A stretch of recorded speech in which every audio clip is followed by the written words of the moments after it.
പ്രിയപ്പെട്ട സുഹൃത്തുക്കളെ, സന്തോഷം കൊണ്ടോ ദുഃഖം കൊണ്ടോ കരഞ്ഞിട്ടില്ലാത്ത ആരും ഈ വീഡിയോ കാണുകയോ കേൾക്കുകയോ ചെയ്യരുത്.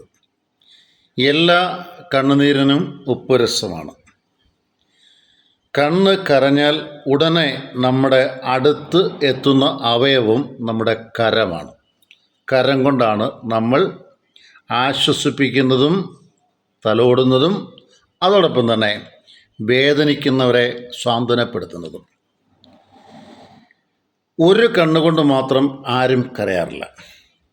ഒരു കണ്ണ് കരഞ്ഞാൽ അപ്പുറത്തെ കണ്ണും കരയും. ഇതാണ് സാഹോദര്യം, കണ്ണിൻ്റെ സാഹോദര്യം. പ്രിയപ്പെട്ട സുഹൃത്തുക്കളെ, വേദനിപ്പിക്കുന്നത് ഇത് മാതാപിതാക്കൾ, ഒരുപക്ഷെ ഗുരുക്കന്മാർ, ദൈവം തമ്പുരാൻ, സഹോദരങ്ങൾ, സഹോദരിമാർ, ഭാര്യ, ഭർത്താവ്, മക്കൾ, ബന്ധുമിത്രാദികൾ, സുഹൃത്തുക്കൾ ഒക്കെയുമാകാം സന്തോഷവും ദുഃഖവും തരുന്നത്.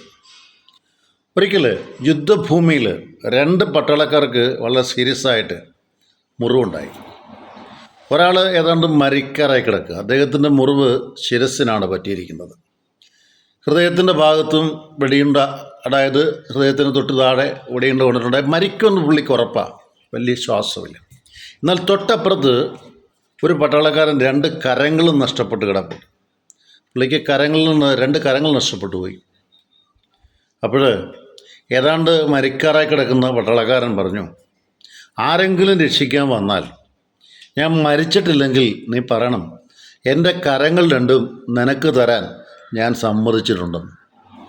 പ്രിയപ്പെട്ട സുഹൃത്തെ, ഈ ദുഃഖ വെള്ളിയാഴ്ച ഒരാടെയെങ്കിലും കണ്ണീരൊപ്പാൻ, അല്ലെങ്കിൽ സന്തോഷം വർദ്ധിപ്പിക്കുന്ന കണ്ണീരാകാൻ, ദുഃഖം ആകുന്ന കണ്ണീര് കുറയ്ക്കാൻ നിങ്ങൾക്ക് സാധിച്ചിട്ടുണ്ടെങ്കിൽ നിങ്ങളും ആ പട്ടാളക്കാരനെ പോലെ, നിങ്ങൾക്കും എവിടെയോ യേശു ക്രിസ്തുവിൻ്റെ ഒരു മുഖഭാവം ഉണ്ട്.